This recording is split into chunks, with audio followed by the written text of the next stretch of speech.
तो क्वेश्चन ये है कि ए बी सी डी एक स्क्वायर दिया है, E F G H mid points दिए हैं, और जब ये लाइंस तुमने ड्रॉ की तो फिर M N O P A बीच में एक फिगर बनता है, ठीक है।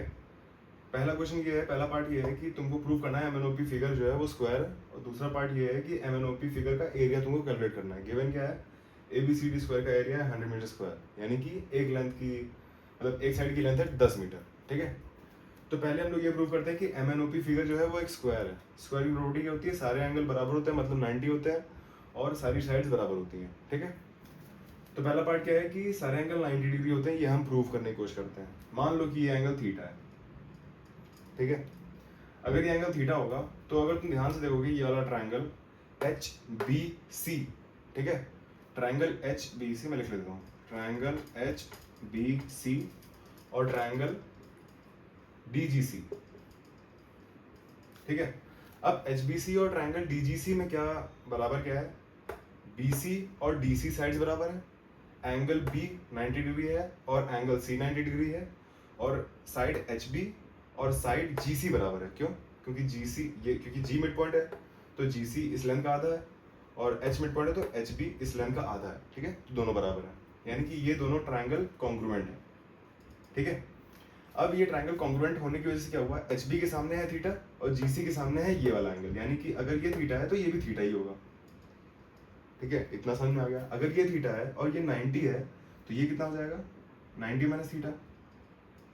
क्यों? क्योंकि थीटा है और एंगल सी 90 है, तो एंगल डी जी सी 90 माइनस थीटा हो जाएगा। और ये 90 माइनस थीटा ये थीटा है तो ये वाला एंगल 90 होना चाहिए, ठीक है। यानी कि जो एंगल ओ हो गया वो 90 डिग्री होगा, ठीक है। इसी तरह हम लोग angle O, angle N, angle M और पी, इन चारों को 90 डिग्री प्रूव कर देंगे। तो एंगल हो गया बराबर। अब क्या बचा साइड का। मान लो अगर ये थीटा है, ठीक है, ये भी थीटा है, तो अब हम कौन सा ट्राइंगल देखते हैं, अब हम देखते हैं ट्राइंगल बीपीसी और ट्राइंगल बीपीसी और ट्राइंगल डीओसी, ठीक है। मैं इस 90 को हटा देता हूँ क्योंकि ओ छुप गया है, ओ ये है, ठीक है।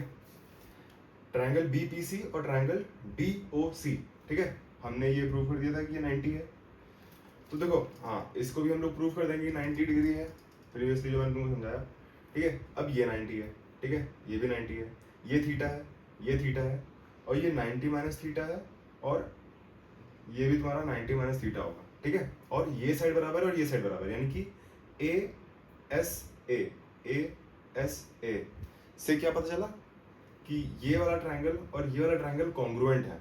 इसका मतलब क्या हुआ कि ये साइड और ये साइड, ये क्या, PC इक्वल टू DO हो जाएगा, ठीक है। PC इक्वल टू DO, ठीक।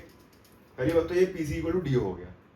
दूसरी बात क्या है कि अगर तुम ट्राइंगल BPC और ट्राइंगल BPC और ट्राइंगल GOC को ध्यान से देखोगे तो ये दोनों ट्राइंगल सिमिलर हैं। क्यों सिमिलर है?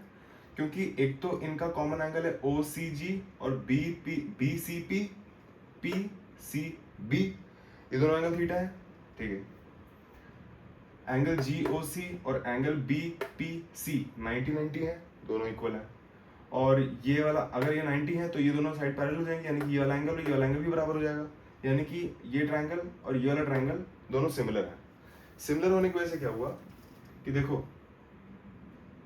GC और CB का रेशियो होगा 1/2, क्योंकि G मिड पॉइंट है, यानी कि OC और PC का रेशियो होगा 1/2, यानी कि हम ये कह सकते हैं कि PO इक्वल टू OC, जो कि बहुत कॉमन चीज़ थी, मैंने फालतू में इतना एक्सप्लेन किया। कुल मिला के क्या है, OP equal to PC, OP equal to PO equal to OC हो जाएगा, ठीक है। PO इक्वल टू OC हो गया। सिमिलरली हम लोग क्या प्रूव कर सकते हैं, DN इक्वल टू NO, ठीक है। अब देखो यहां पर क्या करेंगे हम लोग, DN इक्वल टू NO, ठीक है। अब हम क्या लिख सकते हैं, PC इक्वल टू DO को, PC को हम लिख सकते हैं PO प्लस OC, ठीक है। PC को अगर हम लोग लिखते हैं PO plus OC equal to DO को लिख देते हैं DN plus NO, DN plus NO, ठीक है। अब देखो PO इक्वल टू OC है तो मैंने OC की जगह PO डाल दिया, तो 2PO इक्वल टू, और DN इक्वल टू NO है तो DN की जगह NO डाल दिया, तो 2NO 2 कैंसिल हुआ और PO इक्वल टू NO आ गया। तो PO इक्वल टू NO। अब देखो अगर ये क्वेश्चन कॉम्पिटिटिव पेपर में आएगा तो तुम्हें ये सब करने की जरूरत नहीं है, तुम ये सब चीज़ें अपने दिमाग में सोचोगे और ये समझ आ जाएगा कि ये एक स्क्वायर है, ठीक है। और अगर किसी एकेडमिक पेपर में आएगा तो तुमको सब कुछ लिखना पड़ेगा। तो कुल मिला के क्या हुआ कि हमने ये प्रूव कर दिया PO इक्वल टू NO है। तो इससे हमें क्या पता चला कि सिमिलरली हम लोग सारे साइड्स बराबर प्रूव कर सकते हैं, यानी कि ये एक स्क्वायर हो गया। तो पहला पार्ट तो सॉल्व हो गया कि जो फिगर है MNOP वो एक स्क्वायर है, ठीक है। अब एक छोटा सा ब्रेक लेते हैं मेरे कैमरामैन के लिए, क्योंकि ये थक रहा है काफ़ी। दूसरा पार्ट क्या था कि हमें MNOP के फिगर का एरिया निकालना है, ठीक है। पहला पार्ट तो हम लोगों ने प्रूव कर दिया कि ये स्क्वायर है, सारे एंगल 90 डिग्री और सारी साइड बराबर दिखा के, ठीक है। अब देखो लेंथ ऑफ BC होगी 10, कैसे जादू से नहीं, एरिया का स्क्वायर, स्क्वायर का एरिया क्या है 100, उसका अंडर रूट लिया 10, यानी कि लेंथ हो गई 10 के बराबर, स्क्वायर है, ठीक है। ये 10 हो जाएगा और HB की लेंथ हो जाएगी 5, क्यों, क्योंकि H मिड पॉइंट है, ठीक। ये हमने माना है थीटा, तो हम लोग HC की लेंथ दिखा सकते हैं। HC की लेंथ क्या हो जाएगी, under root BC square plus HB square, यानी कि 10 का स्क्वायर प्लस 5 का स्क्वायर, यानी कि 125 का अंडर रूट, यानी कि 5√5। HC हो जाएगा 5√5, ठीक है, मीटर में, वो बाद में लिख देंगे, ठीक है। HC हो गया 5√5। अब देखो cos थीटा लिखते हैं हम लोग दो तरीके से।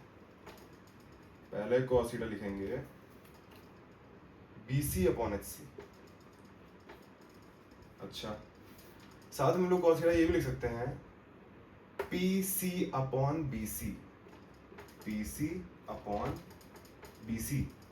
क्यों, क्योंकि ट्राइंगल HBC में cos थीटा की वैल्यू BC अपॉन HC होगी, और ट्राइंगल PBC में cos थीटा की वैल्यू PC अपॉन BC होगी, ठीक है।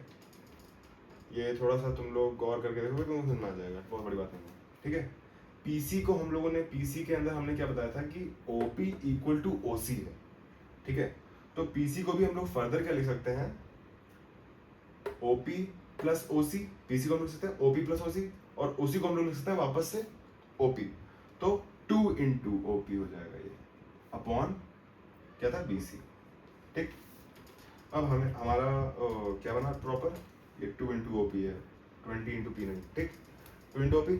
अब इसमें हम लोग वैल्यूज डालते हैं, क्या BC की वैल्यू हमें पता है जो कि है 10, HC की वैल्यू पता है 5√5, ठीक है। इधर 2 इंटू OP की लेंथ हमें निकालनी है, ठीक है। मान लो अगर इसको x, तो 2 इंटू एक्स अपॉन BC की वैल्यू कितनी है, BC की वैल्यू है 10, ठीक है। अब हम x की वैल्यू निकालते हैं आराम से। x की वैल्यू क्या हो जाएगी 100 अपॉन 10√5, यानी कि 1 0 काटा 10 अपॉन √5, 10 को कर सकते हैं 2 इंटू √5, तो ये हो जाएगा 2√5, ठीक है। सही क्या है कि नहीं, बहुत जल्दी कर दिया यार। 2 इंटू √5, हाँ 2√5 मीटर तुम्हारा। और इस एरिया का स्क्वायर क्या होता है एक्स स्क्वायर, और एक्स स्क्वायर की वैल्यू कितनी होगी 20 एक्स स्क्वायर, जो कि हो जाएगा एरिया 20 मीटर स्क्वायर, ठीक है। इस तरह से इस क्वेश्चन को सॉल्व करना था। Thank you.